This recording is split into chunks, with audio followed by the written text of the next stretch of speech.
রাখি TV YouTube চ্যানেলে আপনাদের স্বাগত। আমি রয়েছি আপনাদের সঙ্গে গণেশ।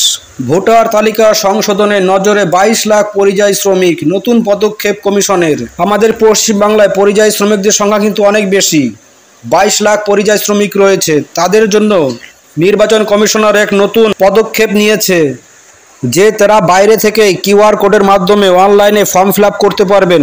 বিস্তারিত জানার জন্য স্কিপ না করে পুরো ভিডিওটা দেখুন। পশ্চিমবাংলা পরিযায়ী শ্রমিকদের জন্য নির্বাচন কমিশনার কি পদক্ষেপ নিয়েছে A to Z বিস্তারিত আপনাদের সঙ্গে শেয়ার করব।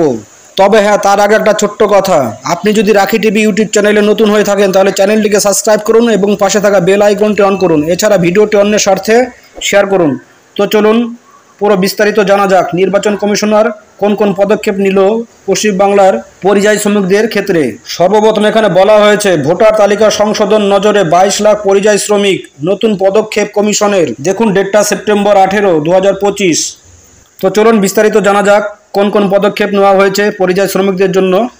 বিধানসভা ভোটের আগে পরিযায়ী শ্রমিকদের ভোটার তালিকা নিশ্চিত করতে বড় পদক্ষেপ নিল নির্বাচন কমিশনার। এবার থেকে কিউআর কোডের মাধ্যমে অনুমারেশন ফর্ম ফিল আপ অ্যাপের সুযোগ পাবেন তারা। ফলে ভিন্ন রাজ্য থেকে ভোটার তালিকায় নাম তোলার সুযোগ মিলবে পরিযায়ী শ্রমিকদের।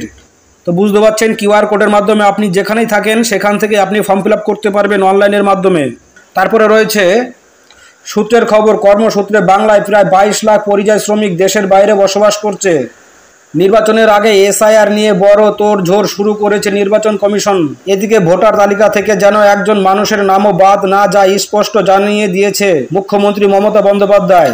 তাই ভিন্ন রাজ্য থাকা পরিযায়ী শ্রমিকদের নাম যেন বাদ না যায়, তাই তাদের উদ্দেশ্যে বিশেষ ব্যবস্থা নিল রাজ্য নির্বাচন কমিশন।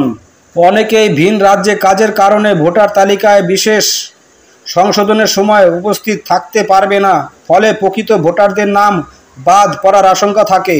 এই সমস্যা দূর করতে কমিশন এবার নতুন উদ্যোগ নিয়েছে। কিউআর কোডের মাধ্যমে অনুমারেশন ফর্ম ফিল আপ অ্যাপের সুযোগ দেওয়া হবে পরিযায়ী শ্রমিকদের। এতে তারা যেখানে থাকেন সেখান থেকেই নিজেদের নাম ভোটার তালিকায় অন্তর্ভুক্ত করতে পারবেন। এর জন্য জেলায় জেলায় পরিযায়ী শ্রমিকদের সঠিক তালিকার তৈরির নির্দেশ দেওয়া হয়েছে জেলা প্রশাসনকে। তারপর চলুন কি রয়েছে দেখা যাক। রাজ্য নির্বাচনী আধিকারিকের দপ্তর জানিয়েছে প্রতিটি জেলার তথ্য আলাদাভাবে সংগ্রহ করা হবে এবং তা কেন্দ্রীয়ভাবে সংরক্ষণ করবে কমিশন। এতে ভোটার তালিকা আরও নির্ভুল হবে বলে আশা।